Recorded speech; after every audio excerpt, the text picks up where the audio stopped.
Pallavi Nagpal Jayrath, professor, बड़ा गुरुकुल। पैसा कमाना तो हर कोई आपको सिखा देता है, लेकिन क्या आपको किसी ने ये बताया कि पैसा बचाते कैसे हैं?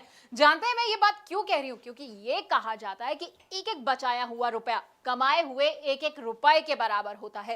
इसलिए पैसे कमाने के साथ साथ ये बहुत जरूरी है कि पैसे को बचाया कैसे जाए। इसलिए तो हम आपको बताएंगे कि कैसे आप पैसे बचा सकते हैं और उसे निवेश कर सकते हैं। अब कभी किसी के घर पे शादी होती है, कभी उसे घर भी खरीदना होता है, तो ऐसे में ना आपको समझ नहीं आता होगा कि भाई मैं पैसा कहां से निकालूं। तो घबराए नहीं, क्योंकि हम आपको ये भी बताएंगे कि किस लक्ष्य के लिए आप कैसे पैसा बचा सकते हैं। तो आपके लिए कहां निवेश करना सही होगा, इन टिप्स के साथ हमने आपके लिए बहुत ही खास कोर्स बनाया है। इसमें हम आपको बताएंगे कि आखिरकार गोल बेस्ड फाइनेंशियल प्लानिंग क्या होती है। अब आप सोचेंगे कि भाई सेविंग और इन्वेस्टमेंट तो मैं करता ही रहता हूं, लेकिन आपको पता है सेविंग और इन्वेस्टमेंट में ना बड़ा अंतर होता है। तो ये अंतर क्या होता है ये भी हम आपको बताएंगे।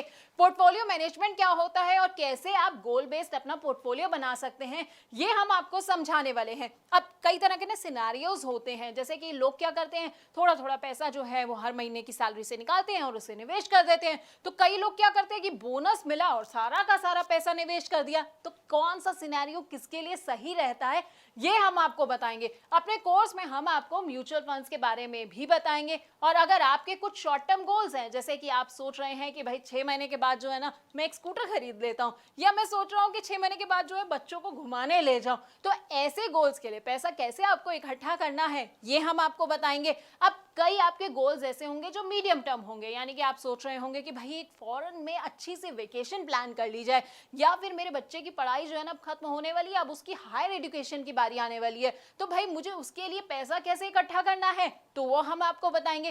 कौन कौन से म्यूचुअल फंड्स जो आप ऐसे में चुन सकते हैं, हाइब्रिड फंड्स ले सकते हैं, बैलेंस एडवांटेज फंड ले सकते हैं। लेकिन अब आप ये सोच रहे होंगे भाई ये सारे फंड्स कौन से होते हैं, तो हम आपको ना इन तमाम फंड्स के बारे में बड़े अच्छे से बताने वाले हैं। उसके अलावा हमारी जिंदगी का जो सबसे बड़ा और सबसे लंबा गोल होता है ना रिटायरमेंट प्लानिंग का, वो आप कैसे कर सकते हैं। म्यूचुअल फंड्स के जरिए अपनी रिटायरमेंट प्लानिंग आप कैसे कर सकते हैं, कौन कौन से फंड्स आप चुन सकते हैं, ब्लू चिप फंड कौन से होते हैं, मिड कैप फंड कौन सा होते हैं, या स्मॉल कैप फंड्स जो हैं वो आपके लिए कैसे फायदेमंद हो सकते हैं, तो हम आपको बताएंगे। इसके अलावा ना निवेश के बड़े सारे और भी इंस्ट्रूमेंट्स होते हैं। अब जैसे पीपीएफ होता है, नाम तो सुना होगा आपने, एनपीएस होता है, एलआईसी के प्लान्स के बारे में तो हर कोई जानता है, और इक्विटी और डेट इंस्ट्रूमेंट्स के बारे में तो हर कोई जो है वो पूरा अच्छे से समझता आया है। लेकिन इनमें से आपके लिए कौन सा प्लान सही रहेगा ये शायद आप नहीं जानते होंगे। तो हम आपको ना अपने कोर्स में इन तमाम प्लान्स के बारे में अच्छे से जानकारी भी देने वाले हैं। और अगर आप रिटायर हो चुके हैं और आप सोच रहे हैं कि भाई मुझे तो बड़ा सारा रिटायरमेंट के बाद जो है ना पैसा मिल गया है,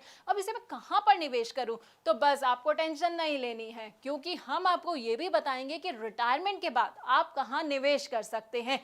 यानी कि इन 12 वीडियोस में हम आपको आपकी फाइनेंशियल प्लानिंग के बारे में सब कुछ बताने वाले हैं। तो अगर आप अपनी जिंदगी ना सुकून से जीना चाहते हैं, रिटायरमेंट के लिए परफेक्ट प्लानिंग करना चाहते हैं, तो बस आपको क्या करना है, आपको हमारा ये कोर्स देखना होगा।